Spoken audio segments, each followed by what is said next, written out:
We have a very detailed presentation. We want to be sure we have time to give you all the information and time at the end to take your comments and questions. My name's Kate Barrett. I'm going to be moderating the meeting. We're here for the Route 107 corridor study, the second in a series of meetings for this phase of the study. And thank you for welcoming us to your town, your city. A couple of housekeeping things before we get started. The restrooms are out the back of the auditorium if you go to the left through the cafeteria, and right under the clock and to your right is the ladies' room and men's room. Excuse me. If you could turn off or put your phones or other devices on vibrate, we'd appreciate that so we don't disturb our neighbors. And we ask that you hold your questions and comments to the end of the presentation because sometimes you'll find that the answer to your question is a few slides further into the presentation. We do have a number of people here, so when we get to that point of the Q&A, we'll ask that you keep it to one question or comment so that you can give your neighbors a chance to ask theirs, and then we come back and we'll just do a round robin like that. Just want to make sure that everybody has an opportunity to make sure their questions are answered. Excuse me. So what we're going to do right now is I'll introduce Michael Clark. He is the project manager for this study from Mass Department of Transportation. He'll take us first through the introduction of the presentation, and then he'll turn it over to Maureen Schlebeck, who's from McMahon Associates, and she'll talk in more detail about the current existing conditions and the evaluation that's going on. Thank you, Kate. And I echo Kate's comments. Welcome to the meeting. We're happy to see a good group of people out tonight. We're excited to be able to present our study to Lynn specifically and to hear a lot of your feedback tonight. So we're definitely excited to be here. I did want to take note of some elected officials in attendance tonight. We have Mayor Judy Kennedy from Lynn here tonight. We also have Ward 1 Councilor Wayne Lawsey. Hopefully I'm pronouncing that correctly, Ward 2 Councilor Bill Trahant, as well as City Councilor at Large Dan Cahill is in attendance as well. We have representatives from Representative Joan Lovely's office in attendance tonight. And I don't know if Megan's here, but I know we have representation from Senator McGee's office as well. So we welcome all of those attendees and welcome the public at large as well. So this is our agenda tonight. To go over it a little bit quickly, first we'll do a quick round of introductions from us up here on the stage. Next, we'll dive into the study framework, explain the history of the study and the process that we're following, so we have an understanding of where we are and where we hope to go. Then I'm going to pass it off to Maureen, who's going to talk about really the meat of the presentation, going over the existing transportation conditions. And included in that is a discussion of traffic operations as well as a projection of 2035 future year traffic volume, so we can make sure that any recommendations and improvements that come out of this study are not only able to address issues that we encounter today, but address issues that might be encountered down the road too. We'll have a large discussion on transportation issues and deficiencies that we have observed and experienced over the course of our research. And this is also an opportunity at the end to hear about the issues and deficiencies from you guys out in the audience. We want as much feedback as we can about how people use this corridor and potential improvements that can be made so we can make sure that we're tailoring the recommendations that come out to this to fit how people are using the corridor and to really address some of these needs to the extent that we can. And finally, we'll discuss next steps on the project to make sure that we're all familiarized with, again, how we anticipate this study framework proceeding over the next few months. So our welcome and introductions, Kate did that largely. Again, I'm Michael Clark. I'm with Mass DOT. Maureen Schlebeck is here from McMahon Associates. They are our lead consultant on the study, as well as Kate Barrett from Regina Villa Associates. They are our public involvement consultant on the study as well. Sarah Paritsky was at the table out front, helping you guys sign in. She is also with Regina Villa. So our study process, we have a 5-step process. This is usually how it goes for most of our studies as well. Our first step is to develop a public involvement plan to make sure that we're reaching out in an adequate fashion and to make sure that all members of the community are able to voice their concerns, voice their feedback to the extent that they can. We want to make sure that nobody feels left out of the study, and we do make great efforts to do that. Our second task, which was completed much of the past year, has been to perform our field reconnaissance and collect and gather information. So this involves collecting traffic counts and really kind of walking the corridor and figuring out where some of these issues are popping up and inventorying all of them. So Maureen will be talking about that a lot today. We'll also be talking about the evaluation of existing conditions and identifying these transportation issues that we've noticed over this time period. Our task 4 and our task 5 we're getting to moving forward, but we're not yet at a point where we have carried out much of the work and are ready or able to present it to a larger audience. Our task 4 is to develop improvement alternatives, and our task 5 is to do an analysis on these alternatives and recommend improvements. This is our study schedule, and you'll see here, I don't know how visible this slide is, but public meeting 1 is where we are right now. We've actually had 2 public meeting ones. One was in Salem High School about 6 weeks ago, and then here in Lynn today as well. So we're happy to be here for that. We also have working group meetings all along the steps of this study, and I'll get into what the working group is in just a minute or so. But again, we are right here at the cusp of task 4 in our study process. So task 2 and task 3, field reconnaissance, data collection, evaluate existing conditions and identify transportation issues. That will be largely what is discussed tonight, and included in that is traffic projections, capacity analysis, an assessment of bicycle and pedestrian conditions and transit connections. We'll really get into this as we move forward. Again, this is a study team. I've gone over McMahon and RVA, Regina Villa Associates. I also want to discuss the working group, which is that text at the bottom there. Our working group is made up of local stakeholders from both Salem and Lynn. And this includes, well, I'll skip ahead a slide to give you an idea of what is included on the working group membership. We have municipal officials from both cities. This includes planning and community development departments. This includes public works. This includes police and fire and public safety. It includes economic development. It includes bicycle and pedestrian advisory councils. We really seek to have a very broad representation from the cities for any project that we work with, any study that we do, to really provide that local knowledge. We also have regional stakeholders.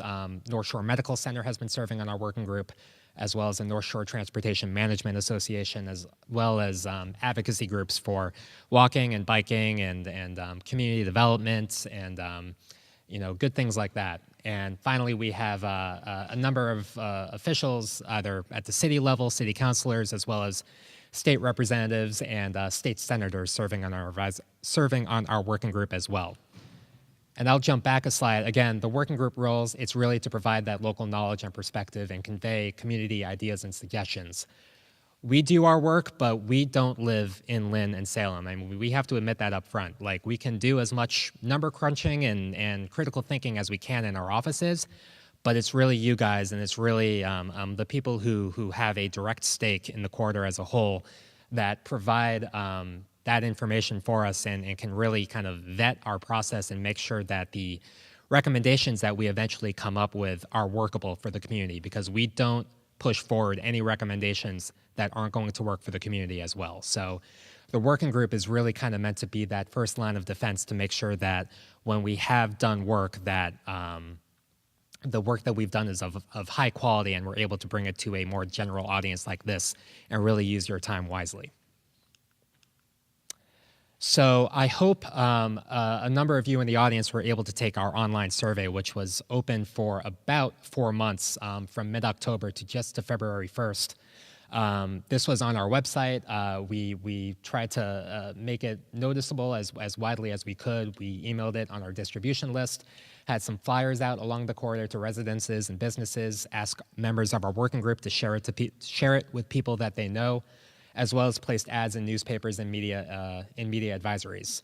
And the feedback that we got from this from this online survey, we are using to help develop those recommendations for improvements to all types of users, transit users, pedestrians, bicyclists, as well as motorists. And it's really, again, another mechanism to get that community feedback about what is working along this corridor and what isn't working along this corridor. The survey is closed. Results are actually available on our study website. We found that what a lot of people are saying is actually meshing pretty well with what we found in terms of our evaluation of existing conditions, and traffic congestion is certainly a very high priority for folks along the corridor, and specific recommendations in the motorist, bicyclist, pedestrian realm regarding specific intersections are meshing pretty well with what we're also thinking about potential improvements and identification of deficiencies along those intersections as well. It's about 1,672 responses was our last total, which really was much more than we were anticipating, and it's great that the word seemed to get out very well, and I hope many of you had an opportunity to take that. So at this point, I'm going to pass it off to Maureen to take on the rest of the presentation. Thanks.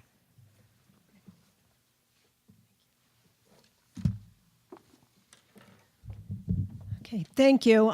Before I get into the numbers and the issues that we found, I just want to start by explaining what we did in terms of goals. At the onset of every project, you want to establish what you're trying to achieve. And so really our primary goal on this project is to improve mobility, connectivity, and safety for all of the users on the Route 107 corridor. And we want to do this in a manner so that we also contribute to economic development and we improve livability in the corridor. So that's primarily the goal of the project. And we established how we'll measure whether or not we achieve these goals in terms of evaluation criteria. And you can see some of the elements that we'll be measuring as we get into improvements. Are we reaching everyone, the motorist, the bicyclist, the pedestrian, the transit user? Is it affordable? Is it constructible? Does it improve safety? Are we impacting environmental features? And are we providing anything that would reduce somebody's livability or economic development in the area? So with that, let me start to talk to you about what we found for the existing traffic conditions. And as Michael said, we realize that you know the corridor the best. So we've put forth our best effort in terms of gathering the information that's out there, actually walking the corridor block by block and inventorying features, and doing some number crunching. But your input is of great value to us. So let me tell you what we found, and then I'll look to you to tell me if we missed things or if we have the right priorities on the issues. Our study area consists of 15 major intersections along the corridor, 5 of which are in the city of Lynn, and 10 are in the city of Salem. So we start at the southern part at Chestnut Street, and then we go all the way up to Boston Ave. Most of the project falls under Massachusetts DOT jurisdiction, but there are portions both to the northern end and the southern end that fall under local jurisdiction. And this is important just in terms of rules that apply to the designs and the funding sources. First thing we did was to go out and collect some traffic count data. And we did this in 2 forms. We did automatic traffic recorders, which you may see tubes out along the roadway that you drive over. We collected 9 ATRs, we refer to them as. And then we also collected manual turning movement counts at all of the 15 study area intersections. And when we did the turning movement counts, we counted all the users, the peds, the bikes, the vehicles. So you can see what we found in terms of volumes out here.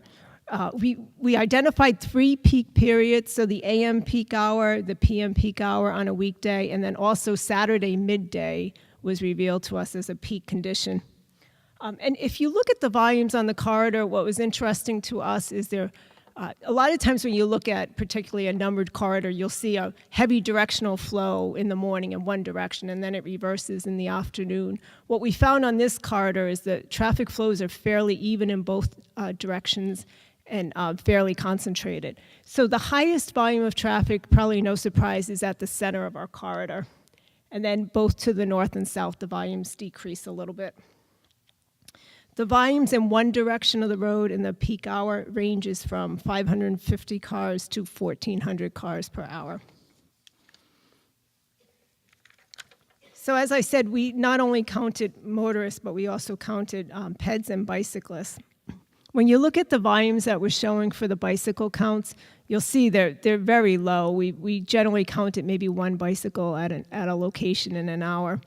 And we recognize that this probably doesn't reflect whether or not there's a desire to be on the corridor, but reflects more the fact that the amenities are not that comfortable for bicycling. When you look at the pedestrian counts, you can see these are our highest locations shown on this graphic, and the volumes range from 15 to 50 pedestrians at an intersection in the peak hour. One thing we paid particular attention to is in the city of Lynn, where we have what we refer to commonly as the zigzag movement. There's definitely some connectivity between Swampscott Road and Marlborough Road. And to make those movements, motorists have to, travel north and then get on 107, continue, and then make another left and reverse that. So that's that zigzag that we're talking about. And it really kind of paralyzes those two intersections. So we spent some detailed time understanding those movements. We did what we call an origin-destination study, so we matched cars in terms of where they started and where they ended in this area. And what we found was that of the vehicles that are turning left at Marlborough Road, almost half of them originated from Swampscott Road. If you reverse and look similarly in the opposite direction, of the vehicles that are turning southbound left onto Route 107 to Swampscott Road, about half of them started on Marlborough Road. So you can see how concentrated that movement is. And that's something we'll come back to when we're looking at ways to improve the corridor. We also took some time to look at the crash history on the corridor. We looked at 3 years of accident data. We established crash rates, which essentially relates the number of accidents to the volume of traffic going through that intersection. And what you can see on this graph is we took the 15 major intersections and we graphed them out in terms of crash rates. And we compared it to what the average was for both a signalized and unsignalized intersection. So you can see the green line on the graphic shows the MassDOT average for a signalized intersection, and the orange line is an unsignalized. So in this corridor, of our 15 intersections, 5 of them are above the average. And you can see, looking at the ones in the city of Lynn at the far end there, they're quite a bit higher than the average. So again, now these are those top 5 that exceeded the average, shown graphically. And what the top number shows you is how many accidents occurred, and the bottom number is showing you how many were injury-related accidents. And again, all this is important to us as we look to come up with safety improvements for the corridor. There'll certainly be a focus on those high accident locations. The 3 of the intersections are also in the top 200 locations from the state of Massachusetts crash rates. Okay, so as I go through the corridor, you'll hear me say again and again that I'm going to talk about each user on the roadway. So right now I'd like to focus on the transit operations. So what you can see here is the 107 corridor and where it is in relation to all of the transit opportunities in the area. We overlap with 3 bus lines, and you can see the yellow dots are all the stops along Route 107. So we looked at 3 features particularly on the transit. We looked at the ridership, the span of service, like how long during the day is the service provided, and then how frequent is that service. And when we get into some of the deficiencies, we'll talk about the shortcomings on the transit. Okay, so now here, when we look at the ridership, we looked at every single stop and how many people board in a light in the course of the day. There are 25 stop pairs in the corridor, 5 of which account for a majority of the ridership. There are 10 pairs that have less than 10 boardings and alightings a day, which is pretty low. And again, we'll come back to this in terms of deficiencies. Okay, and then in terms of being comprehensive, we certainly want to know and understand all the features of the study area. So we wouldn't want to just dive into improvements without understanding, say, the environmental features or the land use features. So we spent a lot of time mapping out what we call like the constraints in the area. Where are your cultural resources? Where are the environmental resources? And these are just examples of some of the maps that we have mapped out for future use. Okay, so let's move on to traffic operations. I'm going to start talking about vehicle operations first. So what we did at the 15 intersections, we did a capacity analysis to try to understand what the delays are encountered during each of the 3 peak periods. And they're shown up here and color-coded. So when we look at level service, it's generally rated from A through F, with A being the best. Level service D is generally acceptable. When you get to level service E or F, it's problematic. So the areas that are shown in red are the ones that have the really low level service in our corridor. However, this is just one measure of operations, and we'll talk about this again and again, that there's a lot of these intersections have excessive queues. They have queues that extend to the next intersection or block a number of driveways. So the delay is one measure, and I almost feel like this graphic makes it look better than it really is, than what it feels like when you're driving it. So again, one measure, and we'll come back to more. When we start to look at short-term and long-term improvements, we want to know what the traffic's going to be in the future, because we want to propose improvements that will lead into the future and will handle the traffic that's planned in the future. So to do this, we look at a couple different things. The first thing we do is we say, all right, well, let's just say, what will the background traffic grow at what rate? And to get to this, we relied a lot on the regional planning agency and their traffic model. And they were able to give us growth rates along the corridor. Initially, we anticipated we'd have one general growth rate, but we found that they varied enough over these 3 different corridors that we applied different growth rates to different portions of the corridor. But overall, the growth rates ranged from 0.1% to 0.3% per year, which is fairly low. So we're not seeing a lot of growth out here year after year.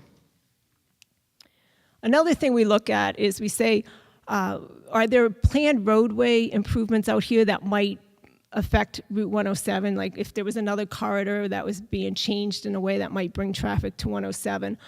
There are, to the best of our knowledge, there are no planned roadway improvements that are going to change the traffic volumes on 107. And then lastly, we look at specific developments that are say, bigger than what we would consider background traffic. And we rely on the city input for this as well. So there were 2 developments brought to our attention, one of which is the Gateway Center, which is up at the northern end of the corridor in Salem, and it's a 117-unit elderly living complex. We did review the traffic study for that facility. It was really a low traffic generator, and in our minds, it matched background growth rates. So we did not add that on top of the background growth rate. But there is another development that's been spoken about, a proposed cinema on Route 107 in Salem in the retail area. Typically, we include developments that are well underway in the permitting phase. This project is not. It's right at the very beginning of the permitting phase. But there was enough concern voiced to us from the public and the city that MassDOT made the decision to include this in our study, only for the purpose of making sure our improvements would handle this traffic should this development be approved. So what you can see on this slide is we're showing the projected traffic. And again, this is all based upon the proponent of this development. This is just information we took from their traffic study. But what's interesting to note as well is what they've proposed for mitigation. So you can see They are located right at the intersection of Cedar Road on 107, and they are proposing to signalize that intersection and to provide turn lanes in the northbound and southbound direction on Route 107. So that traffic was superimposed upon the background traffic that was increased by the growth rates that I had shown you. And these are our projected volumes for 2035. You know, and really they don't change all that much from what's out there today. The volume ranges from 500 to 1,500 per direction in the peak hour. So these are the volumes we're pretty much using as we go forth and evaluate different alternatives. Okay, so now I'd like to run through the issues and the opportunities that we identified. And again, we'll go through each of the users as we speak about these. I'm going to start with transit. So basically the deficiencies that we found on the transit front were overall there's low ridership on the routes along 107. The stops are fairly closely spaced. They're less than 750 feet on average. And there are a number of stops, well, 4 exactly, that have a missing pair. So for instance, if you were traveling on the bus northbound and got off at the said stop, did whatever you wanted to do and wanted to take the bus back from that same location, there isn't a southbound pair for you. So we identified that as an issue as well. So first we look at the overall route of the bus. Then we kind of dive in to say, let's look at how you connect to the bus. Because every person who's getting on and off the bus is at first a pedestrian to get to the bus stop. And these are going to overlap with some of the pedestrian deficiencies that we've identified. But there are a number of locations where sidewalks are missing, crosswalks are missing, curb ramps are not there. So again, we were out there block by block looking at the corridor and noting where the features were missing and where they were just in poor condition. So that's one thing we'll look at moving forward. We also then looked at the actual bus stop itself and pretty much evaluated in terms of what is the landing area at the bus stop, what are the amenities, and what is the quality of those amenities as well. So, you know, again, we'll have recommendations on the actual physical bus stops themselves. So I'm going to move into the pedestrian deficiencies now. And I'm going to sound repetitive, but again, a lot of the sidewalks are missing. A lot of them are in terrible condition. There's poor signage for pedestrians, and the median barrier, which is not in Lynn, it's mostly in Salem, it poses a connectivity issue to the pedestrians. There's just locations where you can't get across because you've got a guardrail median in place. So here's an example of the inventorying we did out there. You can see we've color-coded the condition of the sidewalks. Red is where there's no sidewalks. And we've also noted, say, obstructions in the sidewalk if there's a utility pole that blocks access.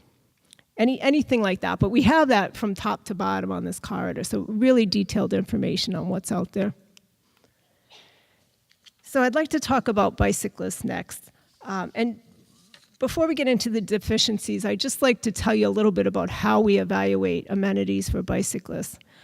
And what this chart is showing is if you look at the general population and you try to see who might be riding a bike, you'll find that, you know, a third of us are just not going to ride a bike no matter what is out there. But there's about 60% of the population that's interested but concerned is how we rate them. And then the rest of the population are the people that are more daring and more experienced and would drive in less desirable bike conditions.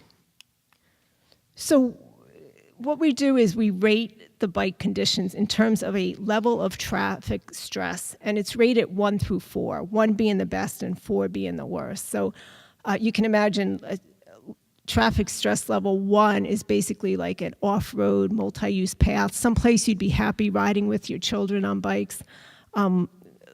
Level of traffic stress 4 is, you know, riding in a tight shoulder against high volume traffic or high speed traffic. And when we look at the 107 corridor, really, we'd have to designate it all as traffic stress level 4.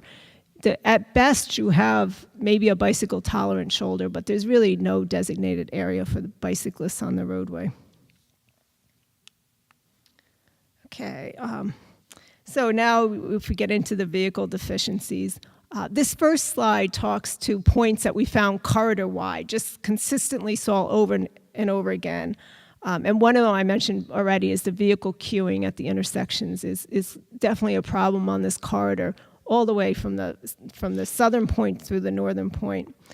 The age of the signal equipment is problematic. There's a lot of old equipment out there. A lot of the pedestrian signal heads are outdated. There's no countdown signal heads. The pavement condition is fairly poor throughout, and the median barrier is definitely in poor condition. So we broke the corridor down into 3 segments just to focus in, because the nature of the features out there tends to change as you travel northerly. So I'm going to start with segment A, which really is the Lynn portion. We're going from Chestnut to Eastern Ave. Okay, and so one of the things we see here is that the traffic signals are not acting in coordination. And so if they were coordinated, the traffic flow would be better. People would be hitting a green and a green and a green, whereas today they're kind of haphazard how you're hitting the signals. You know, again, queuing issues. This is our high crash location, as I mentioned before, so definitely this segment is in high need of safety improvements.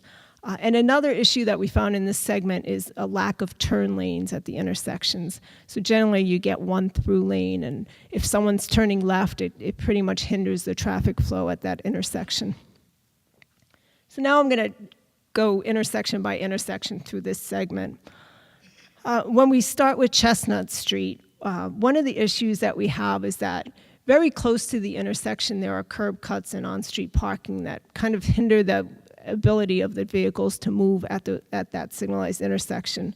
And again, the queue is problematic here. So you can see we've plotted in red the queue lengths and the peak hour. This one's showing a Saturday peak hour. And the queue basically is the vehicles stacked at the signal waiting to get a green phase. But you can see how far back that extends, and it interferes with adjacent intersections. We're going to move northerly and touch on Chatham Street next. Again, we're lacking turn lanes at this intersection. We have long queues. The pedestrian push buttons did not work when we were out there. Sorry, going way too fast. And there's the queue shown there is for the AM peak hour. As we move up to Maple Street, again, no turn lanes, long queues. And the eastbound Maple Street approach is over capacity. We're seeing that operating at level service F, so that is problematic. We're aware of that. We hope to improve that. And then the last intersection in this segment is Eastern Ave, which if you can visualize it, it's offset geometry at this intersection. It's not signalized, and it doesn't meet the warrants for signalization today. There's a lack of crosswalks as well. And we have sight distance issues from Eastern Ave. Oh, I'm sorry, it does meet, I'm sorry, I said it didn't meet the warrants. It does meet the signal warrants. We did a warrant analysis, which basically is criteria set forth from the Federal Highway Administration. And really, you want to meet at least one of the warrants to put a signal in. This intersection did meet warrants for signalization, so we will be looking at that moving forward. So I'm going to move up to what we called segment B. And this area is as you're approaching Walmart. So the road is transitioning a bit here from a more retail base to a more business base. I mean, a residential to a retail base. So within this segment, the problems that we saw again and again were wide crossings for pedestrians. The road is actually just has a lot of debris in it. Missing sidewalks and crosswalks, and access management, which is just the number of driveways and how often they come up and how close they are to the intersections. So again, we're going to go through each intersection. So I'd like to start with Faze Avenue. And as you can see in the queue analysis, the queue is really extensive here, particularly on a Saturday midday. This intersection is signalized today. When you look at the warrants for signalization, it doesn't meet warrants. However, we are not going to entertain the idea of removing this signal. Just in terms of the spacing of the signals along the corridor, it makes sense to have a signal here, and any improvements that we're going to look at this intersection are going to be signal related.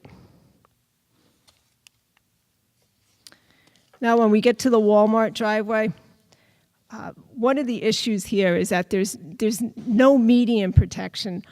It would be nice if there was a way that someone could cross the road, stop at the median as a refuge area, but that simply isn't there with the guardrail and the layout of the median.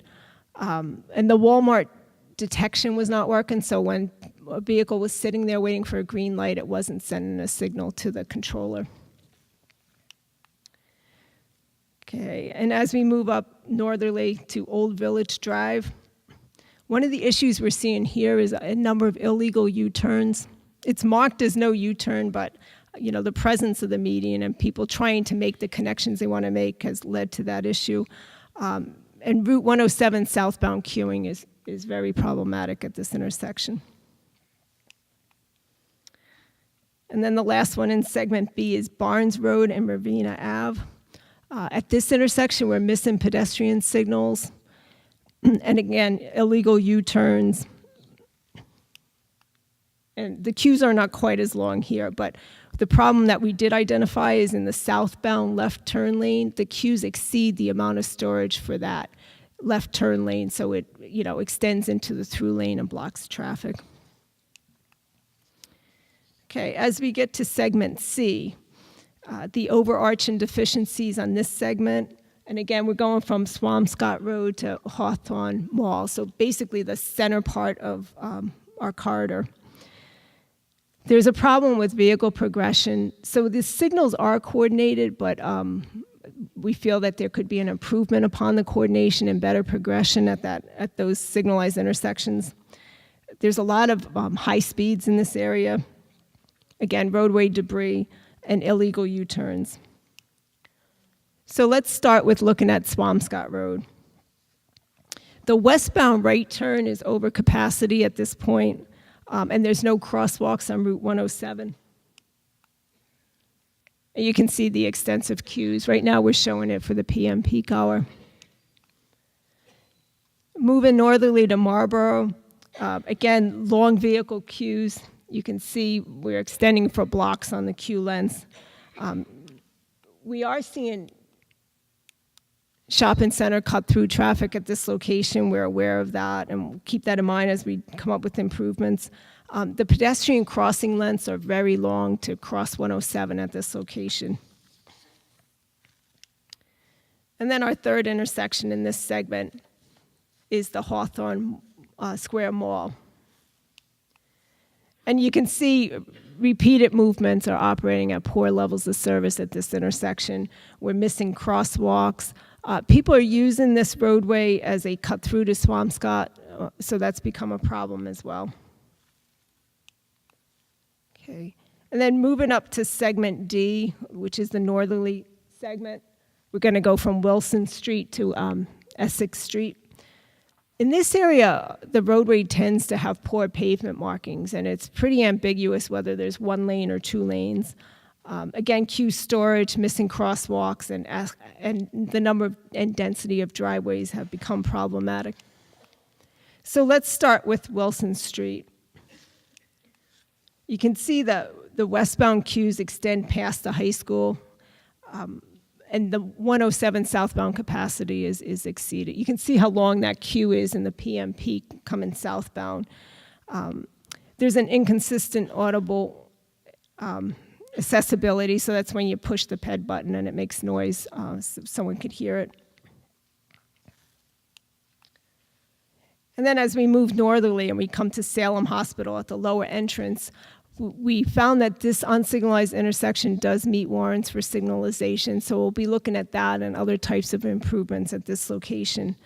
There's a lot of delay coming out of the hospital driveway, and again, the pavement markings are faded out here. It's unclear where people are supposed to be on the roadway. And then at Jackson Street and Dalton Parkway, again, missing crosswalks, missing pedestrian signals. We have an issue with the left turns here. You're not allowed to make a left turn, but the signage is not that good, and we did witness people doing it while we were out there. And then our most northern intersection is Boston Street and Essex Street. And in the northbound direction, in particular in the morning, we're seeing excessive queues.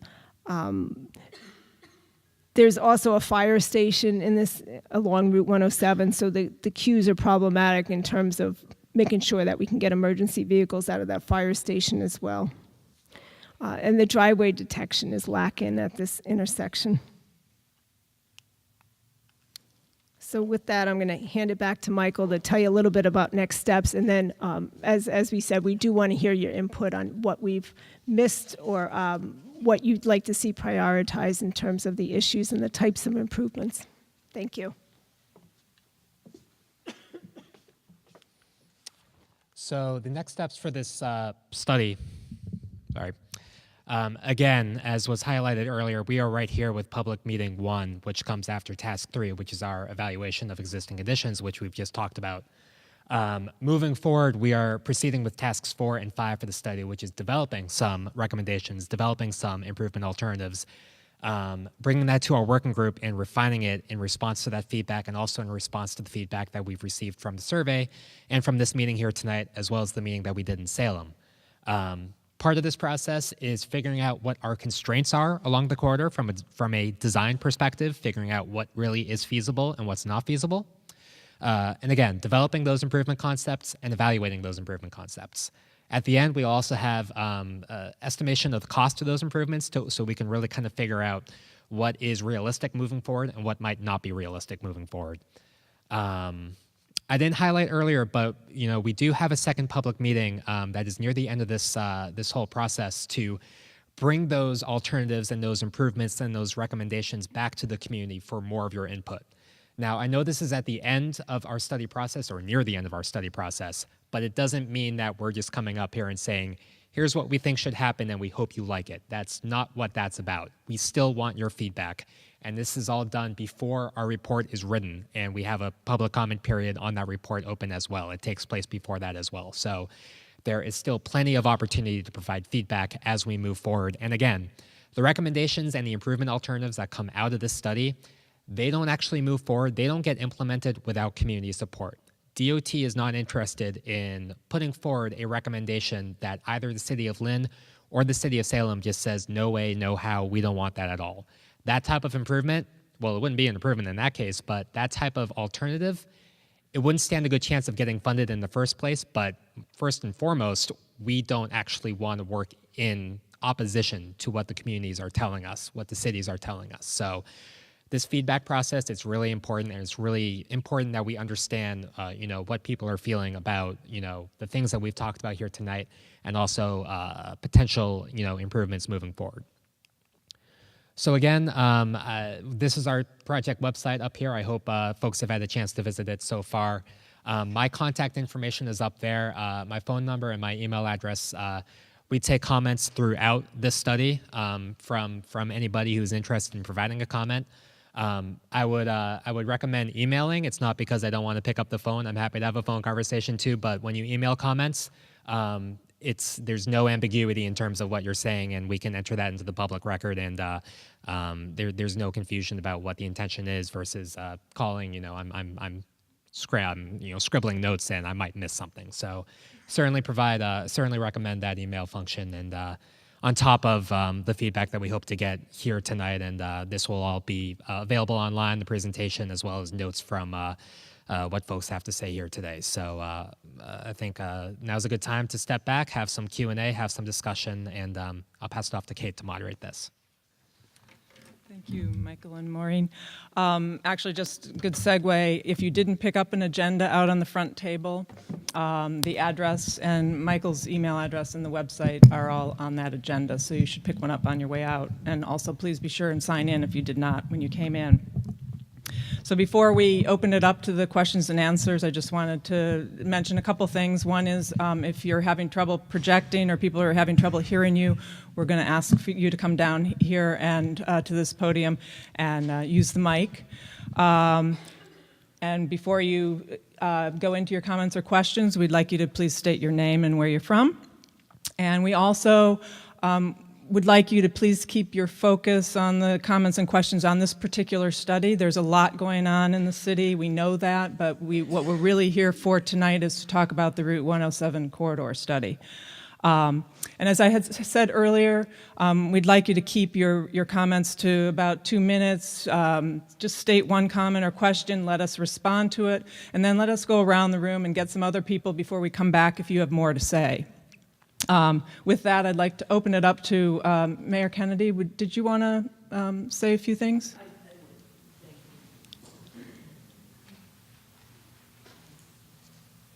Hi, I'm Judy Kennedy, and I live at 23 Buchanan Circle, so I'm here not so much as the mayor as I am as a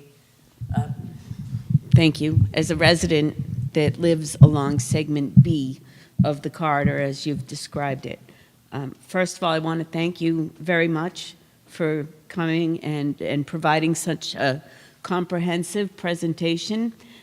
I know you said one comment, but I just want to make 3 really quick comments and then turn it over to everybody else. First of all, the traffic study that was done, I recognized the tubes on Western Avenue at some point last summer.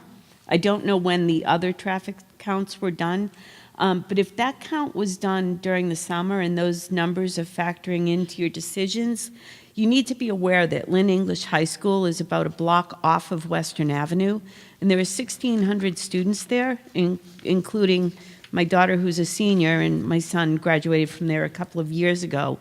But the counts during the summer are going to be significantly lower than they would be during the time when school is in session. So I just ask you to double check on the date of that. Secondly, I live on Buchanan Circle, as I said. It is on the northbound side of Route 107, right at the Lynn-Salem line.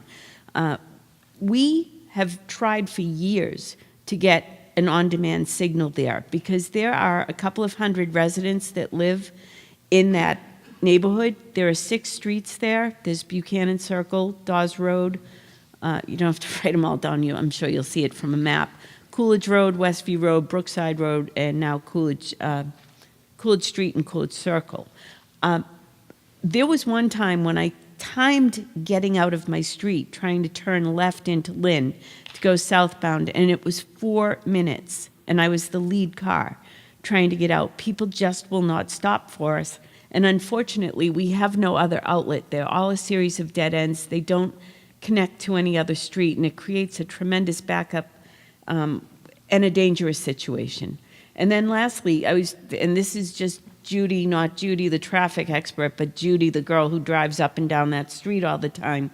I don't know if you have considered, when you're coming south into Lynn and you cross over the bridge, there's a right turn. It's actually a 2-way street right now. It's called Stanwood Street, and it heads into Angelucci Circle. I have known more people that have gotten in accidents trying to come out of Stanwood Street and turn left to go up into Salem. And it would seem to me, just as an observer, not as any expert in any way, that if at least that was made one way going in toward Angelucci Circle from Western Avenue, you might avoid some traffic accidents. Of course, you already said that the light, the Maple Street light, is a section designation as an F intersection, so it might impact that. But just things that I've observed, and again, I wanted to thank you for being here and listening to us tonight. Thank you very much, Mayor. Are there any other elected officials that would like to ask some questions or make some comments before we open it to the public? Hi, my name is, sorry, I'm usually following Judy this way. I have to fix these microphones once in a while. Thank you very much. My name is Dan Cahill. For the record, I live at 20 Bel Air Ave, which is the first street southbound off of Western Ave, heading from Salem into Lynn. I'm a city councilor at large here as well. You'll find that a lot of folks live in that area. It's a great neighborhood on both sides. My wife and I decided to purchase a home there years ago, and the only advice the previous owners gave me was, well, when you're going to pull in, going northbound on Western Ave, you're going to pull into Bel Air, do not turn your wheel, because someone will hit you from behind and push you into oncoming traffic, because it's happened so many times. Those folks had been there for 50 years, and since I've been there since 2009, I've never seen so many cars flipped upside down and other horrible accidents. In fact, one young woman lost her life there recently in the last couple of years. And growing up in Lynn, I didn't really realize how dangerous it is, because if you don't live in the neighborhood, you're on Western Ave you're just cruising in and out. But once you start living in those neighborhoods, you realize how very dangerous it is. Sorry, it's been a long day. It is to try to get in and out of those side streets. And I walk with my wife and our 2 small children in strollers. The sidewalks are in terrible condition. There's always debris on the side of the road. And it's a state road into just about, you get to the part where the bridge is, so it's difficult for the city to try to cooperate with the state in doing a lot of the upgrades that you're talking about. So we're very gracious and grateful that you're here talking about this. We understand that Senator McGee had actually worked to extend this corridor to include the study, to include points in Lynn, which we're very grateful for the senator to do. We hope that there is some funding available to make the necessary upgrades to make that just a safer for pedestrians, safer for bicyclists, and also for motorists. And you're going to hear from a lot of folks who live in that area, have been there a lot longer than I have. And we just want to make sure this is a very important issue for Lynn, very important issue for Salem too, because these are all points of access for folks, not just from Lynn and Salem, but also now we're dealing with a crisis of potentially the closure of Union Hospital. So there's a lot of people very concerned about traffic flow to Salem Hospital, because if you listen to North Shore Medical Center, apparently there's no traffic, which your study refutes, and there's no traffic concerns, which your study again refutes. We'd like you to actually share this with the Department of Public Health if you could, please, because that might be helpful from an unbiased source. But aside from that, I'm staying with my fellow residents here, and just, for economic development and safety in the city of Lynn, this needs to be addressed. However you want to do it, the city is willing to work. You heard from the mayor. She lives there. I live there. A lot of folks live in that neighborhood that would love to work with MassDOT and try to make the necessary improvements. And commitments from the city, I think, are there. So however we can work collaboratively, we appreciate it. And thank you for your time tonight. That's great. Thank you very much, Councilor. Are there any other elected officials who would like to step up and say a few words? Hi, my name's Bill Trahant. I'm the Ward 2 councilor. I actually represent the area from the Salem line all the way down to where the study ends at Chatham and beyond. Unfortunately, I represent my council president and my mayor. They probably live on 2 of the worst streets on there. I'm trying to get out, as they just told you. I've been to accidents called there at 1, 2 in the morning where cars have flipped over, and I think 2 years ago we had a young woman that died at the intersection of Eastern Ave because it wasn't lit, and she just kept going straight on and hit a car. She didn't know there was an intersection. So, but I've been the counselor for about 16 years now, so I know that area pretty well. I get a lot of calls on it. There's a lot of accidents. I think I saw it was like the 182nd worst intersection, Eastern and Western and Stanwood. That I think, I saw that you said that was warranted for a signal. That's the only way that you're going to correct that area. I know the mayor talked about making Stanwood a one-way, and we've talked about that over the years in Lynn and at City Hall. And what that's going to do is that's going to bottleneck down at the end of Stanwood. If you know the area, there's a rotary there. If you make that a one-way Stanwood, you're going to create a bottleneck all the way up that street, because now people are all going to be heading up to Maple, and then you're going to make Linton Road a cut-through. And that street, it's a nice little quiet street. It's going to be a major throughway now, because people are going to be cutting through and taking a left out there onto Buchanan Bridge. But I think the signal at Stanwood and Western Ave and Weston would be a great help at this time. If you have to do the whole development, or if you're going to pick and choose bad areas right now. To me, that's a bad area. And as the mayor said, and Councilor Cahill, both where they live, we could have a quick quick light there, that would be, great just for them to be able to get out of there, because especially Councilor Cahill Street, when you come out and you're going to take a left to go to Salem, I mean, you're taking your life in your hand, because those cars are coming from, down the hill, they're going 40, 45 miles an hour, and they're not, so quick to stop, so. But with that said, I'd just like to, thank you, and it's, good to see that we're in your pipeline, and hopefully we can make some quick improvements. And then if I could, I just had one question. You were talking about the queuing, right? Is there anything you can do now for the lights to make the traffic kind of go away with the existing lights? As part of this study, we will be proposing short-term and long-term improvements. So if we can improve signal coordination or even add signal coordination as a short-term, we will put that forward. We're a couple months out from the report at this point. Probably in the summer, we'll be submitting our report, and at that point, we could start rolling out some of the short-term improvements. So you think during the summer they could start making the lights kind of like Well, at least synchronize a at little least bit? initiate the efforts, coordinate with the local district of MassDOT or with the city, depending on the jurisdiction, but start getting things in the works to make those short-term improvements happen. Okay, great. Thank you. Thanks Thank you. for coming. Thank you. Any other elected officials?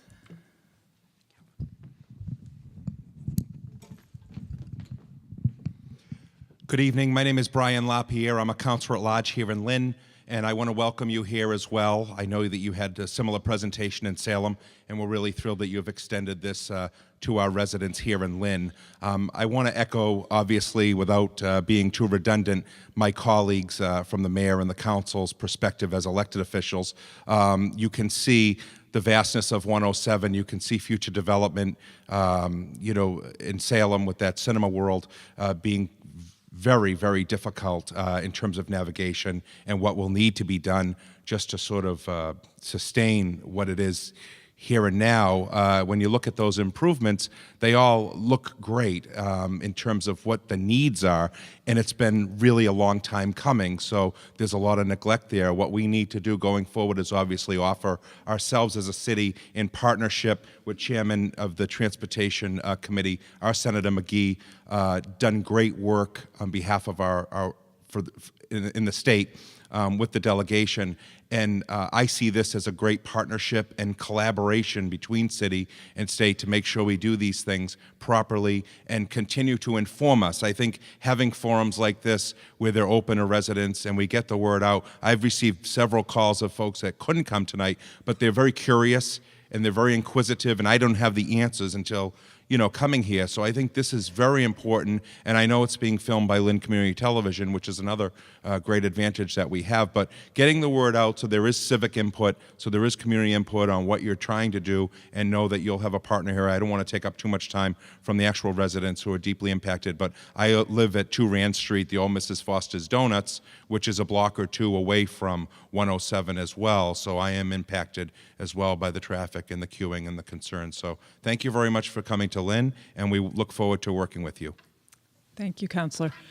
If there are no more elected officials who'd like to speak, I'd like to open it up to the public.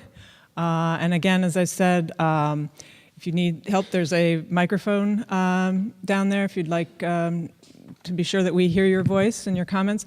And if you could, just as I said before, keep your comments and questions focused on this study, and also try and just keep it to one comment and question initially, and we'll get back around to everybody, so you'll have a chance to speak again.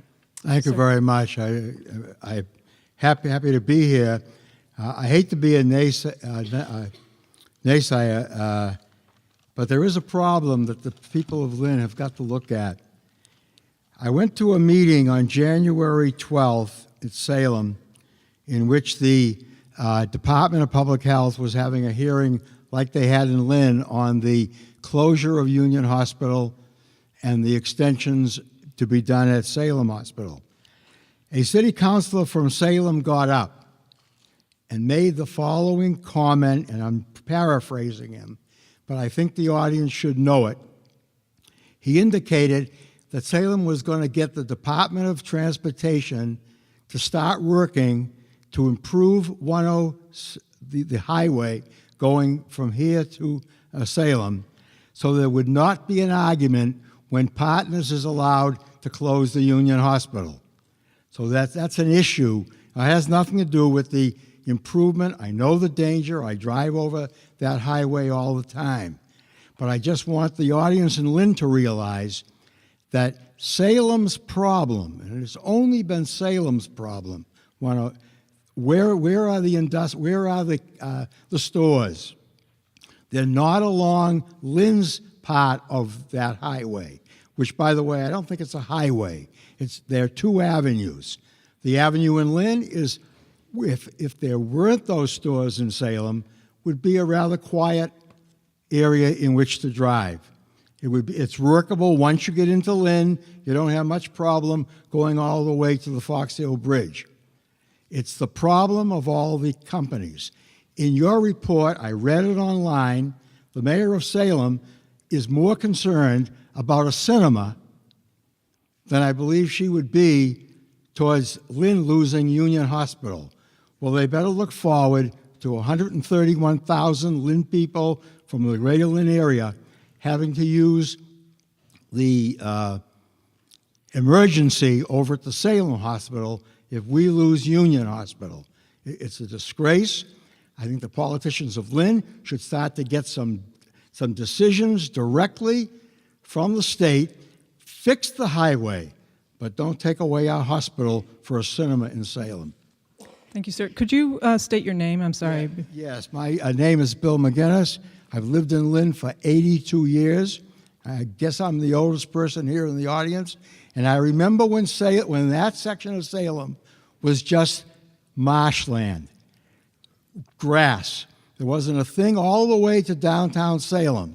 When I took the buses as a kid from West Lynn and went over to Salem to go to Salem Willows, there was no traffic to speak of.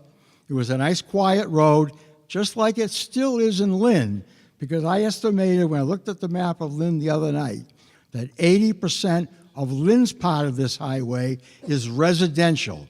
Let's not forget about the residents. Right, okay. Let's not do what we did in Wyoming Square, where the handicapped can't walk on the sidewalks. Thank There you are for your sidewalks comments, they sir. can't. We Thank will you. be recording them, and the meeting minutes, the summary, and the presentation will be on the website. So we appreciate your comments. Sir?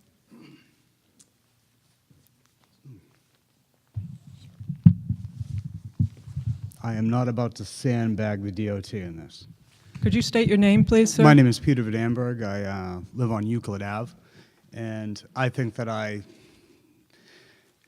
fall into this category. If anybody knows where Euclid Ave is, of course you do, and you drive it to get to Western Ave and to go to Eastern Ave. And how much of this traffic is caused by flow-through going to Swampscott? I think safety is an issue, but I think the biggest issue is the quality of life. This gentleman right here mentioned that, years ago I would see fields and such. And I drive around Lynn, 107, and I see these little houses that once upon a time must have been a really great place to live. And then I look at my house, and I see the traffic, and I say, geez, I wonder how long it's going to stay that way. So I think that this 107 project is good. It's, needs to be safe and all that. And it is a problem. And I think a lot of it has to do with probably irresponsible permitting by Salem in that area, in an area of Salem that is over there, not, next to Lynn. They can deal with it. But I think this is a decision of paper and plastic. Don't just look at 107. Just look at that. And I don't know if I'm going to say something that's redundant, that has been covered in the city in the past, but traffic is a killer to a good neighborhood. And the traffic in Lynn is pretty aggressive. I've lived here for 3 years. And it actually, when I first came to Lynn, I said, I don't know if I made a good decision. Everybody hears about Lynn. And about 10 minutes after I moved into my house, all of my fears were gone because I actually talked to my neighbors. You have a place worth protecting. So this goes beyond 107. I don't know if anybody has ever noticed the power lines Sir, excuse me, the focus of this meeting is on the Route 107 corridor study. I know, So paper or if- plastic. So we have just a few seconds left for you, and then we'd like to move on to someone else, please. You get the quality of life that you deserve. That's what it boils down to. If anybody's noticed the power lines that go from where they're talking about, Marlborough Road, I believe they connect.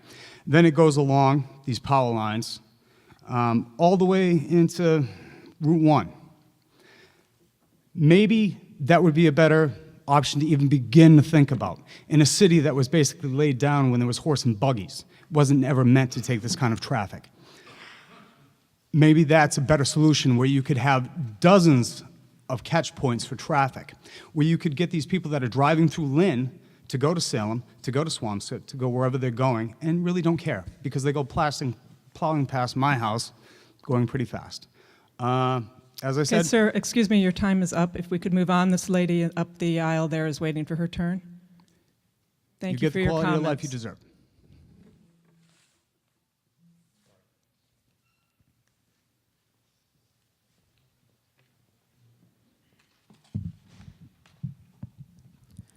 Hi, my name is Cecile Fanti, and I live on Buchanan Circle 29. I'm sorry. I did have a stroke, so I can't drive anymore. Sometimes I like to go take a walk. It's hard with some of these streets and the highway. You can't even, they don't even plow. I was walking to Walmart,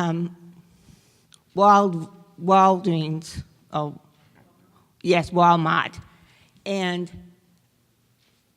I had to go into the street because they don't plow where they have, and sometimes they have cars there instead of having a person to walk. That's very important for people. There are people who can't drive anymore. A lot of people are blind or low vision, and it's very hard. And the other thing is we need to have good lights for when I go up to Walmart. I with the buzzer. By the time I get into the middle of the street, the thing's now changed to red. And that's very hard for people who can't do driving anymore. And sometimes they want to rush really hard. And it's not hard, it's hard for people.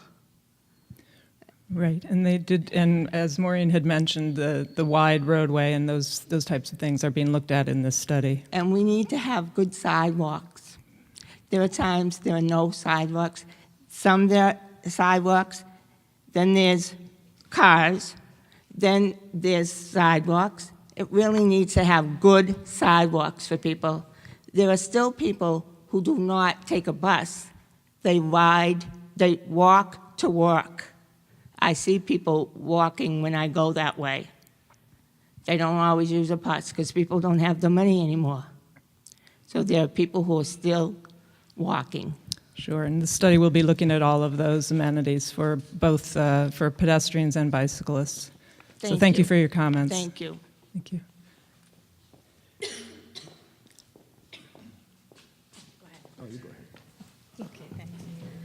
Hi, I'm Patricia Demerjian. I live on Coolidge Road in Lynn, and I wanted to make a comment about the campfire.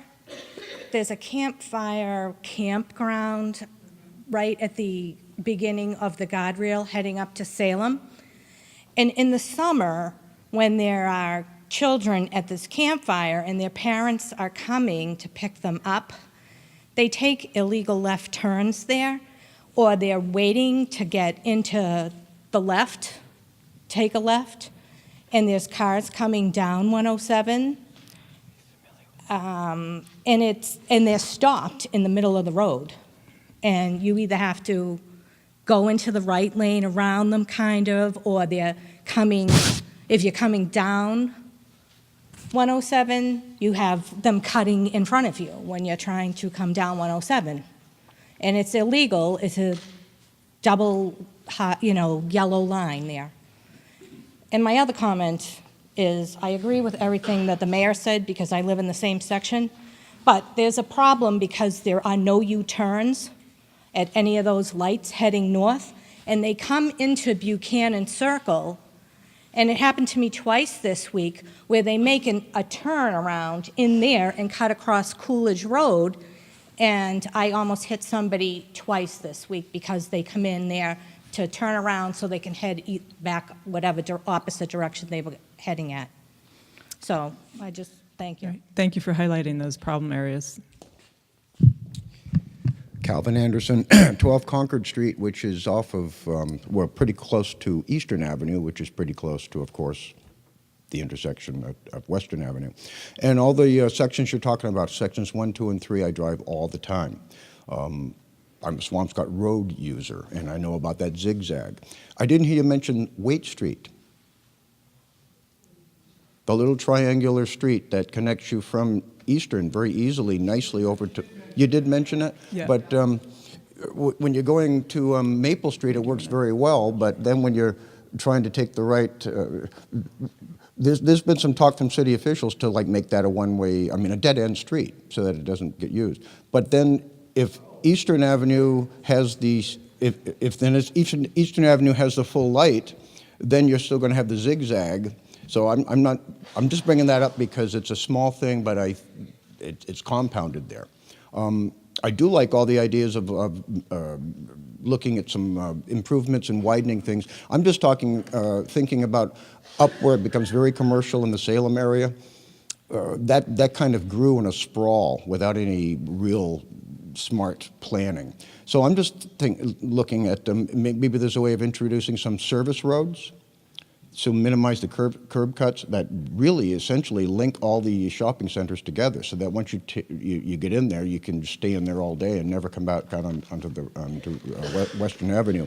Another thing is, big question is in the inventory you took, and it's very good that you did that, so much looks like it was just infrastructure that was paid for once, put down, and you're the DOT. Who's watching the store? Does it take you every few years to come by and see that the streets aren't working, that things are crumbling? I don't know how many times you mentioned debris in the roadway and crossing signals that don't work, pedestrian crossing lanes. If every few years you're asked to do a study, and I guess this came out when they were doing the Walmart Lowe's study a few years ago, and I guess City of Salem asked you to take a look at the whole corridor. But what happens to all this stuff after you do put it in and improve it? Isn't there some kind of periodic watching the store like people do to their homes? I'm just bringing that up. Thanks. Thank you, sir. I'm Donna Marama, and I live on Western Ave, right in between Chatham Street and Eastern Ave. So I live at the bottom of the hill where people are coming up to where that light is at Waits Ave, and they are going 35, 40 miles an hour, and they can't see the signal until they get up at the top of the hill, and at that point it's too late. So if you could put some kind of signal telling when the light is red at the bottom of the hill, that could at least allow people to get time to slow down before they get up to the light. My other concern is, because other people are living on smaller streets and what have you, are the 18-wheelers. We have a tremendous amount of volume of freight going up to Walmart, and they come by all hours of the day and all hours of the night, and they are going really fast. I don't want Western Ave turned into 114. That's my big thing right there. I don't want my grandchildren to get hit by cars. I don't want them to get run over by trucks. So I'm really glad that you're doing something. And I feel the same way about Chestnut Street too. A lot of times when you're coming up over the hill, going up southbound towards Salem, you're coming up the hill, you can't see that light at the bottom of the hill. Thanks. Thank you very much for your comments.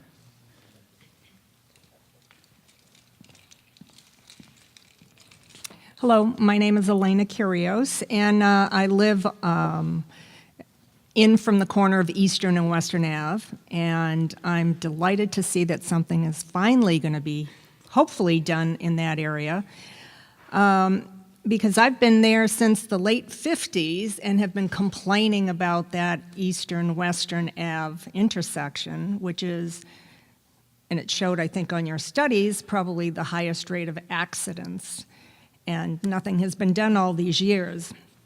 And the neighbors and I had talked several times, and it would be great to have a light there, but part of the concern is that when people are either coming south on Western Ave or coming north on Western Ave and turning onto Eastern, they come around that corner at least 45 to 50 miles an hour. Now, the residents along there are quite a few children, but when you're trying to back out of your driveway onto Eastern Ave, and the parking is on both sides of the street are especially full of SUVs, and it's difficult to see past the SUVs, and cars are coming onto Eastern Ave at 45, 50 miles an hour. I'm not sure that a light is going to solve all the problems, because even when the light changes, somebody's going to floor it and come zipping down Eastern Ave. So, we talked at one time about suggesting maybe some speed bumps before you get to the corner, to slow people down, because even at, in the middle of the night, especially in the summertime, I mean, it sounds like somebody's coming right through your house, and you can hear them just going through all the gears and, going right down Eastern Ave. And the corner where the gentleman just before us had talked about Waits Ave, that is a bad intersection, and I'm surprised nothing showed up on your radar for that. And even though it's, as you're coming west up Eastern Ave from the beach, just before you get to Western Ave, it branches off to Waits Ave, and you go straight to Eastern. And that intersection is almost as bad as the Eastern Ave intersection. There is a stop sign there, but very few people stop, including bicyclists. I almost hit a bicyclist one day and I knew she was going to do it, just went right through the stop sign. And I pulled over and I said, you need to follow the rules of the road. And motorcyclists do the same thing. They go right through so something needs to be done with that whole triangle there. And I'm glad you're looking into it. And hopefully either a light and or speed bumps, but something to stop the speed and also the flow of that traffic so fast. And when you're making that corner too, and you're trying to back out of your driveway, there's not only the people cars who are coming on to Eastern Ave, but then there are cars that come out of the gas station that you can't really see, and there's a little side street right after the gas station that goes into that little strip mall on the other side of it, and cars come out of there, and then there's another driveway where cars come out of. So you're missing. There have been almost so many accidents, just because there's so much traffic entry onto Eastern Ave at that corner. So anything you do would be great. Thank you for your comments.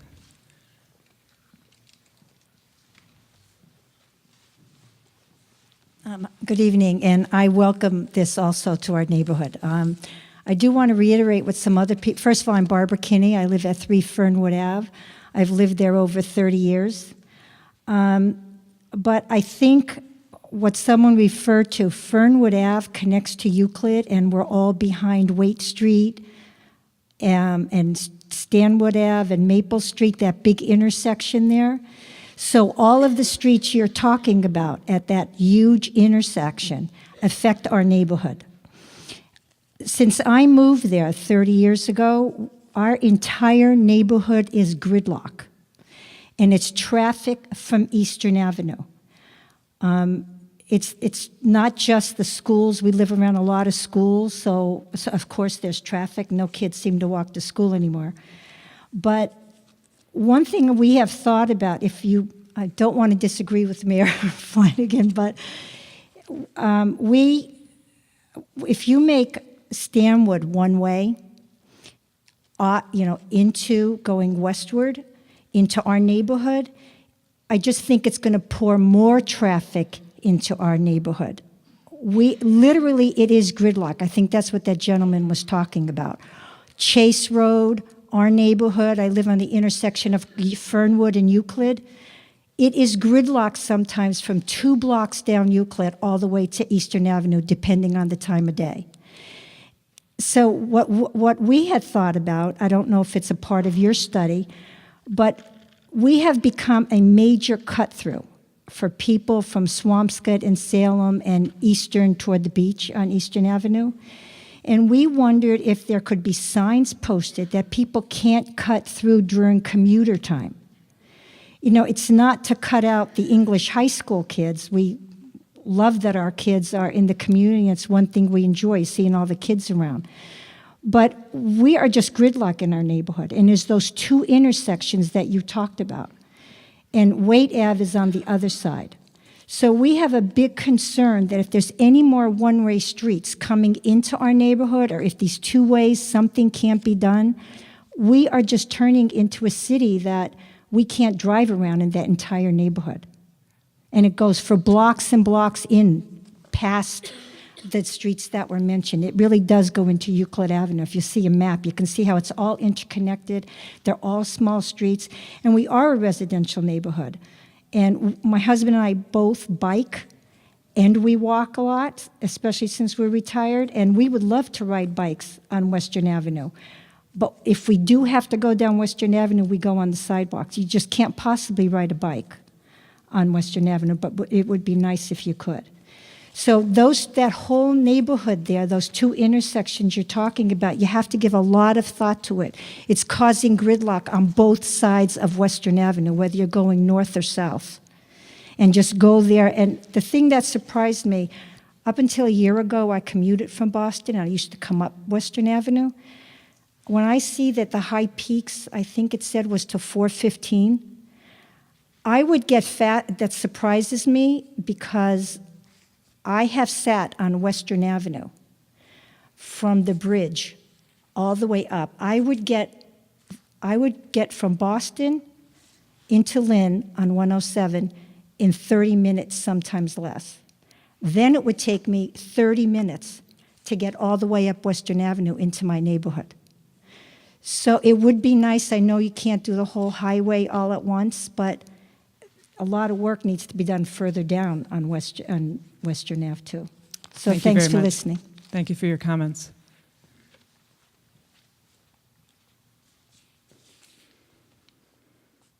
Good evening. I'm Lynn resident Tasso Nicolakopoulos. I live on 19 Bridle Path Road. I'm here tonight regarding 4 businesses. I own and operate a little sandwich shop on the corner of 111 Western Avenue in Chatham called John's Roast Beef since 1983. I also have properties that house four businesses, 110 Western Ave, 113 Western Ave, and 115 Western Ave. All those businesses rely only on on-street parking. I know you had some previous discussions, maybe playing around with the idea of eliminating parking on Chestnut Street, in the corner of Chestnut Street, and also on Western Ave. If that's the case, then, my business is I only have 4 parking spaces. It is for my restaurant. I'm happy to be doing as well as I am for the last, my family for the last 40 years, but if eliminating those spots, it's crucial to my business and the existence, and the 30-plus employees that we do have, I'm afraid we're going to have to let them go if that's the case. So if you're recommending that you eliminate any spots on that street, I heavily take a stance against it. I'm also a member of the Lynn Chamber of Commerce, and ironically, I'm also on the Off-Street Parking Commission as a commissioner. Thank you for your time. Thank you for your comments, sir. I think you have everything covered there for us. Good evening. My name is John Olson. I'm here representing the Lynn Area Chamber of Commerce, and basically just going to follow up with what Tasso said. And we've got a letter, Michael, for the record, but I'm just going to read a portion of it. And several of our members have heard that removing on-street parking along Western Ave between Maple Street and Chestnut Street is currently under consideration by the study group. Parking is a vital and key component to our business community and further economic development. A ban of any sort in that area would only hurt our business further. Immediately following the intersection of Western and Maple, Western Ave is wide enough to accommodate traffic on both sides of the road up to Chestnut Street and beyond. Parking is not the issue in this area. For these reasons, the Lynn Area Chamber of Commerce is against any proposal to ban parking along Western Ave, and one opposition entered into the public record. Thanks. Thank you. And did you, you said did you mail that to him? I mean, we can take a copy. Yeah, we'll if you- give you a copy. Yeah. Okay. If there's nobody else behind me, I'm also John Olson from 9 Maplewood Road, and I just want to reiterate what Billy Trahant said. And anybody who's was trying to get over to Eastern Ave or across 110 when they were doing the work on Stanwood Road and saw the absolute chaos it created, forget, I mean, Euclid out to St. Pius to whatever, nobody could move anywhere in that neighborhood for the 2 weeks that they were working on that street. So I understand a light may be necessary, but we got to be able to keep the traffic moving. Thank you. Thanks, John. And I'll respond as the other comment also pertained to parking as well. When we do our studies and we consider different alternatives, we like to keep a very open mind on what is possible. And it doesn't mean that what might be proposed, thrown out to the working group is something we absolutely want to do. It's simply an idea we're throwing out there and engaging the feedback on. So we've gotten quite a bit of feedback from the working group so far that the idea of eliminating much of any parking along Western Ave, really up to the floating bridge, I would say, is a no-go. And that part of the corridor is City of Lynn jurisdiction too. So it's, even if we felt it was a good idea, and we don't feel it's a good idea as long as the community is not in favor of it as well, we wouldn't be able to push it through anyway. It would be the city's decision as well. So we certainly understand the concerns in terms of on-street parking. The ideas kind of come out as we try to balance the needs of different users, pedestrian, bicyclists as well, and we try to keep an open mind, but we totally understand that we're going to throw some ideas out there that are going to be rejected by many people in attendance, and we just do that to keep an open mind. So the idea of eliminating parking along that entire stretch, it really is a no-go as far as we are concerned. In terms of specific intersections, as Maureen had talked about earlier, where there might be a safety concern in terms of a sight line, there might be some recommendations to remove a parking space or two that might affect that from a safety perspective. But again, we're at a stage in this project where we are just starting to develop alternatives, and from there we'll refine alternatives, and we'll try to figure out what really works best for the community in consultation with the community and business owners as well, to really kind of come to a nice consensus on what would work best. But in terms of the parking, in terms of like a wholesale elimination of parking, it's not something that's going to be put forward as a recommendation in the study. Hi, I'm Jean Hart. I live on French Street, which is around the corner from Chestnut and Western.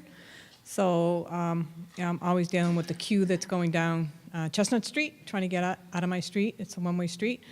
I avoid Western Avenue at all costs. I'll either go through the Highlands or I'll work my way to Boston Street, but I avoid Western Avenue. And I don't think there's any improvements that you can make that would make it feasible to put a movie theater up on 107, and I think people have kind of forgotten that's in the mix here. And I think anything you can do to improve things is great, but nothing you can do will make it feasible to accommodate a traffic of a big movie theater up in that area, and I don't want that to be overlooked. And Yes, and that has been raised in previous meetings, and I don't know if you want to speak to it. Right, but I didn't hear anybody really talking about it, and I think that's kind of getting lost in all the other parking issues. And The team is aware of it, and, Right, and we know that's, and it's a local process, really, and the city will go through, of Salem, would go through an entire state process. Yeah, so I can speak to that as well.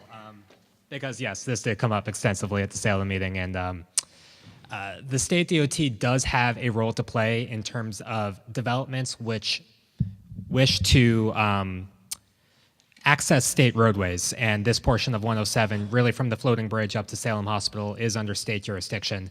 Any development, and this occurs anywhere in the state, that wishes to access a state roadway must apply for a permit with the state. And that is largely an engineering exercise. I know that there is a traffic impact analysis out from the developer. That is not what we review. We actually have to receive a proposal for proposed mitigations from the developer. We don't have that in hand yet. It's carried out by our districts. It's, again, an engineering exercise that I have very little involvement with and can't speak too knowledgeably about what goes into that. Our interest, state DOT's interest in that, is making sure that state-owned assets, that any development that wishes to have access to that state-owned asset is not overloading that asset, that roadway, in a way that their proposed mitigation does not sufficiently handle. And from what I understand, we tend to take a pretty conservative view of those types of development proposals too. What the developer says in terms of projected traffic, it isn't taken as a verbatim, this is what the traffic is going to be. We do our own analysis and assess whether what they propose as mitigation, what they propose as projected traffic, is actually what we feel is accurate given the development and given the conditions along the roadway. That's an engineering exercise. It's not really an exercise that has public input for a reason, because decisions and concerns concerning any type of development's quality of life for the neighboring residents or neighborhoods around a development, any considerations related to land use planning, community development, economic development, we feel the state DOT takes the position that those decisions rest with the community. It wouldn't be appropriate for a state DOT, and this happens all over in all of our 351 cities and towns, to really tell any community what they can and can't do with their land. Those decisions, those quality of life, whether this is a good idea or not decision, that rests with the community. We have not been privy, we've had no involvement whatsoever in that development. I know that came up in the last meeting as well. The first that we heard about the Cineplex development was at our first working group meeting in June, and we started this study back in February and March of last year. We were asked to incorporate it into the study to assess whether it would have really an outsized impact on the corridor as a whole at the request of the working group. And Maureen can talk about really what the traffic impact analysis that the developer has done and its effect on the corridor as a whole, if we want. But I don't even know who the developer is. We have not had any consultation with them. I know that they've had some community meetings. We were not present at that. I don't know what type of information was said there, but again, all I can really say about MassDOT's involvement in the Cineplex, in really any development that is seeking to provide access to a state roadway, is that we review it comprehensively. We make sure that it's not going to overload the state-owned roadway in much of any way, and that the mitigation that a developer proposes is appropriate. But the quality of life decision, whether it's a good idea or not, that rests with the community, because it's just the stance of the state government that it would be inappropriate to really get involved in those local decisions, because those are concerns of the community, and it should rest with the community. Well, does Lynn, as the neighboring community, have any input into the impact of this decision? I can't speak to Salem's processes for allowing that or permitting that development or not. We certainly, and again, I'm not involved in what goes into those reviews, so I can't speak too knowledgeably about it. But we look at it in terms of what is the impact to the state jurisdiction of the roadway, and our jurisdiction stretches down into Lynn to the floating bridge. So, if there is the level of impact to the extent where it affects traffic operations in Lynn, that would be incorporated into that review. Mm-hmm. The other thing I don't really understand is the correlation between Union being closed and Salem getting a movie theater. I can't speak to that. Again, like the Cineplex, that is a decision that rests entirely with other parties. And again, it was at that first working group meeting that we first caught wind of the potential of Union Hospital closing. In a way, like the Cineplex, because these are decisions that aren't finalized, that aren't set in stone, and this happens on every study that we do, we have to make a determination on whether to incorporate the impacts of that into our study or not, because oftentimes when these ideas float around and they cause a lot of community concern, because it's not set in stone that it's happening, a lot of times it actually doesn't happen. I can't speak to whether that happens here or not, but it's for that reason that we typically don't incorporate the impacts of that. And from what I have not heard of any study that's been carried out by the hospital or any literature out there that looks at the impact to 107 and to the related roadways that would be associated with Union Hospital closing and operations being diverted to Salem Hospital.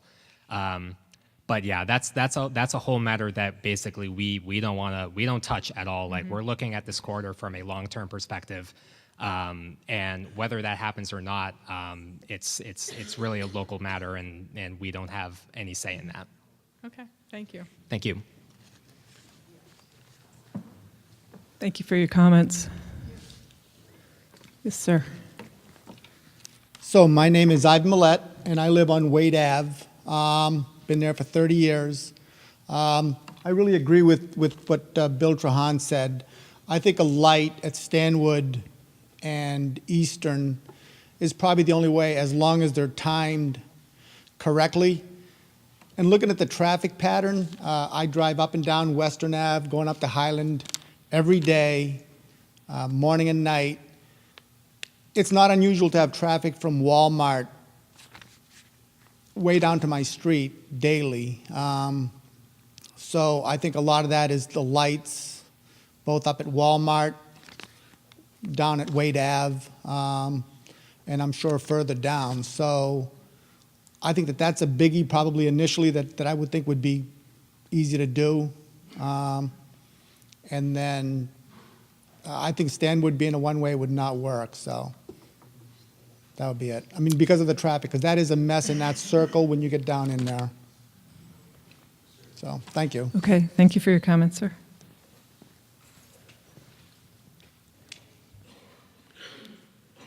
My name's Patricia Liberti. I live off of Old Village Drive, which is in Salem, Mass. I do know that we did have a meeting with the Cinemaplex group, and at that time that we had the public meeting, they did not have any traffic study, the numbers that they could share with us. So we weren't privy to the traffic study. But the other piece of it is this particular area from 400 Highland Ave up to Barnes and Ravenna is all residential. And it's one way in, one way out. I know that that's true of Old Village Drive and Ravenna. Their way in is Barcelona, and their only access out into 107 is Ravenna.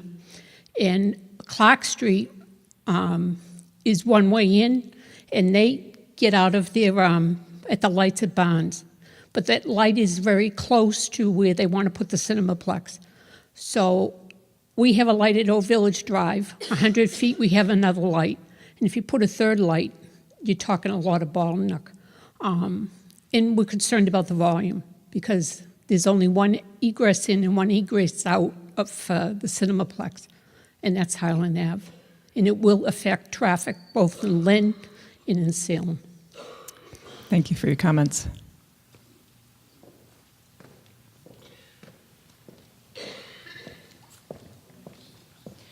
Good evening. My name is Donna Kennedy. I live at 23 Westview Road. I live in the same neighborhood as our mayor does. I just have a question about the study. Looking at, I believe in Salem there are multiple undeveloped, commercially zoned parcels. The proposed movie theater complex being only one of them. And if I'm correct, I've heard that's not just a movie theater, that's also potentially a King's Bowling Alley.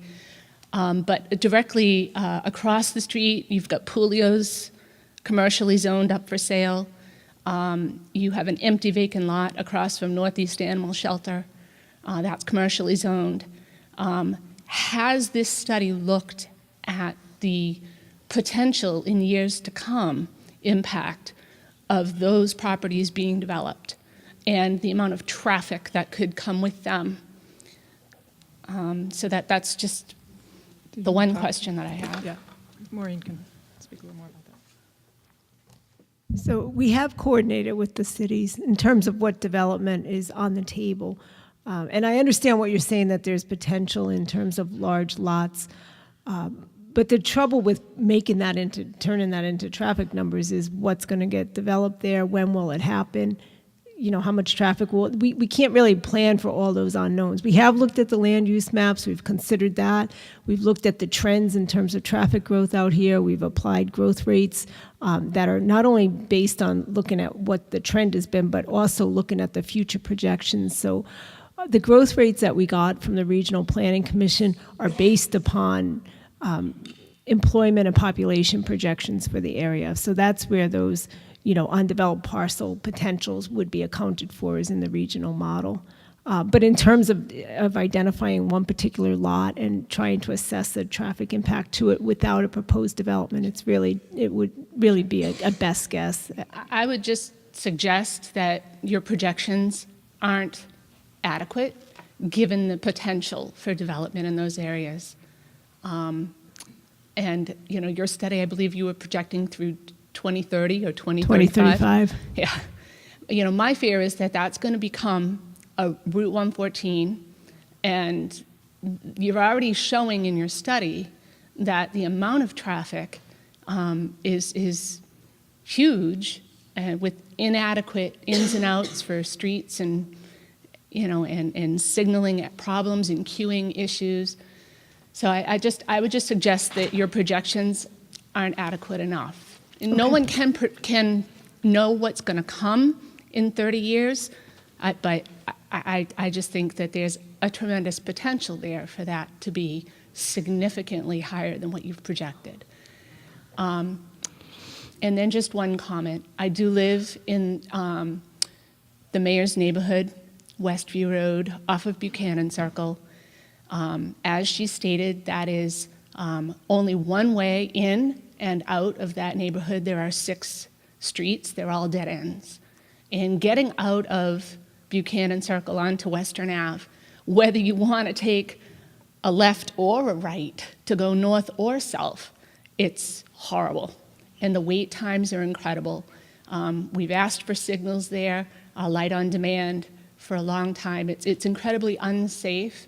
You got to nose your way out to move at all. And as you nose your way out, people are not very courteous, and everyone's in a hurry, and they will literally go on the other side of the yellow line in the southbound lane to go around you. Go around you, yeah. Yeah, it's horrible, and there have been multiple fatal accidents and horrible, horrible accidents right in that area.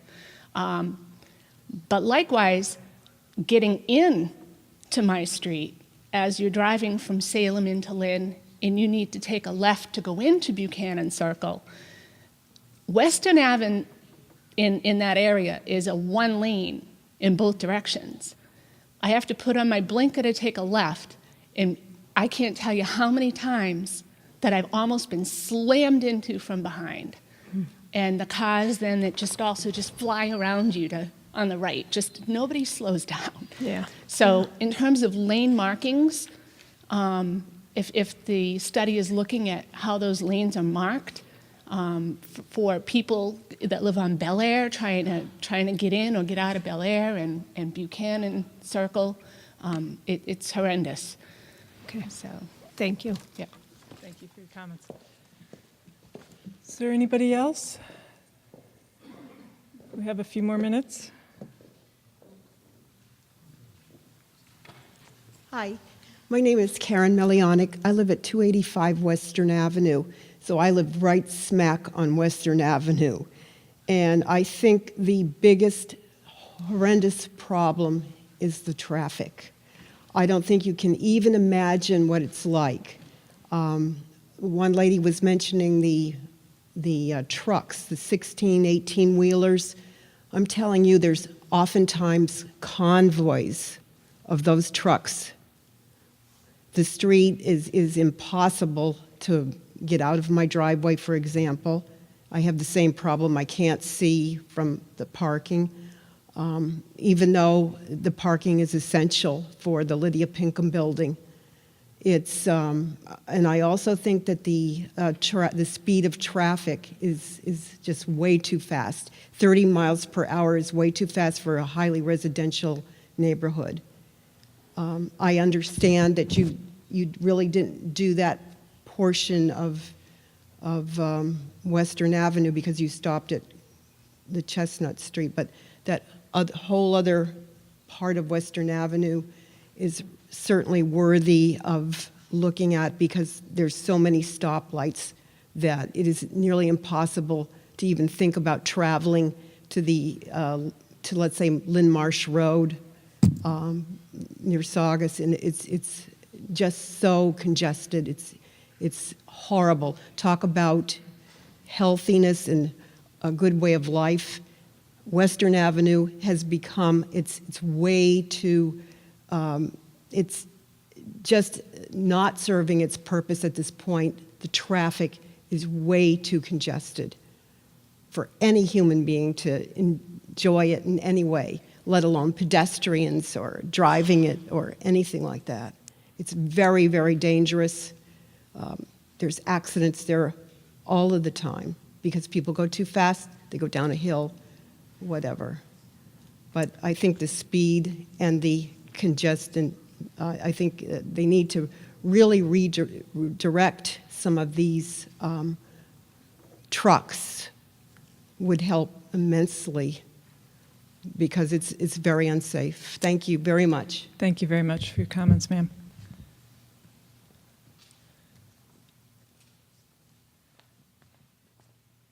Hello there. You guys have a daunting task. Could you state your name, please? I wish I could, but I get a little speech impediment sometimes. Western Avenue, from the floating bridge all the way down into Salem where the fire station is, you know, you guys can say whatever you guys want to say about it. I think to truly solve this issue from 2035 to 2050, you're going to hurt some people's feelings, and that's just the way it goes. You need 3 lanes. Land acquisition, I don't know if I think it's going to be unfeasible, but the only way to solve this problem is you need 3 lanes from 400 Highland Avenue all the way down to the North Shore to Salem Hospital. You guys will never, and I'm sorry, you guys will never solve this problem.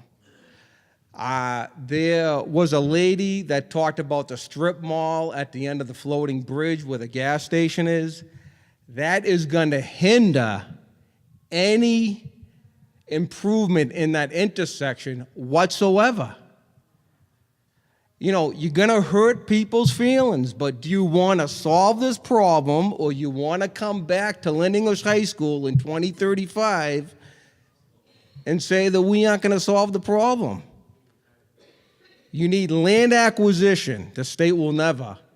You need to, well, because the city of Salem is overdeveloped. It's overdeveloped. You know, I can go on and on and on. Good luck. I feel for the residents that live on Western Ave. I got a good friend, Peter Frangipani. He lives smack dab on Western Avenue, 40 Western Avenue. It's atrocious. It's horrendous. It's unhealthy. They're breathing in all the exhaust from the vehicles and everything. Swampscott doesn't want the 18-wheelers to go by Swampscott High School, so they have them come down Western Avenue. You guys, the mayor, the city officials, do you want to solve the problem, or do you want to beat the old used tire year after year after year after year? Thank you. Good luck, a daunting task. The only way to solve it, you're going to hurt people's feelings, but... We hear you. Thank you. Thank you, sir. All right, we have time for a couple more questions. Thank you. Deborah Smith-Walsh, Coolidge Road in Lynn. I won't repeat what all my neighbors said. I totally agree with Mayor Kennedy and Councilor Cahill's and Councilor Trahan's comments on the strip fair. My neighbor Donna Kennedy made some wonderful points, the difficulties of us getting out of our neighborhood and back into our neighborhood coming down from Salem. Pat DeRosa, another neighbor, made wonderful comments about the campfire camp coming off of Western Avenue. I just think it's important that we repeat all these again to you, the importance of this. We would love a light outside of Buchanan Circle. We would love that. But I do want to thank you for at least understanding that that light at the end of Faith Avenue has got to stay there. If it doesn't stay there, us on Coolidge Road, Dawes, et cetera, will never get out of our neighborhood. I want to thank you so much for agreeing to have this meeting in Lynn, and I'd like to make another request, and that would be your final meeting. I'd love you to have it here again at Lynn English High School. You can see the concerns that are raised here, and invite all the people from Salem down, and we'll merge together and have a great ending meeting. Thank you very much. Thank you very much. Looks like we may have just one more here, sir. Coley Walsh from Coolidge Road also. And I think, and I don't know if you've looked at it or not, but there have been a number of very serious and sometimes fatal accidents on Western Avenue. Actually, Western Avenue just before and going into Highland Avenue. Now, if you look at that, and I'm sure you remember it, if you're coming south that way, just before you get to Bel Air, there's a big cliff there. Okay, and you come around the curve, and you can't see anybody coming out of Bel Air, and anybody coming out of Bel Air can't see anybody coming down Western Avenue. On the other side, there is also a curve, and many times, I don't know how many times, we've been there since 1978, there have been fatal accidents right on that curve as people go too quickly up the hill and then for some reason don't make the turn and they hit a pole up there. So I think that's very, very important. Somebody mentioned the trucks. It seems that it's against a city ordinance for trucks that are taking debris out of Salem to stay in Salem. They have to come through Lynn. And they can't go through Swampscott. So we have all of these huge trucks coming down all the time. And lastly, I do second my wife's comment that we have another meeting here when you come in with your final report. Thank you very much, and we understand how difficult your job is, and we thank you for doing it. And thank you, sir. And if there are no more questions or comments, I wanted to thank everybody for joining us tonight. Don't forget to sign in, take a handout that has the web address and Michael's email address. And we'll see you at the next phase. Thank you.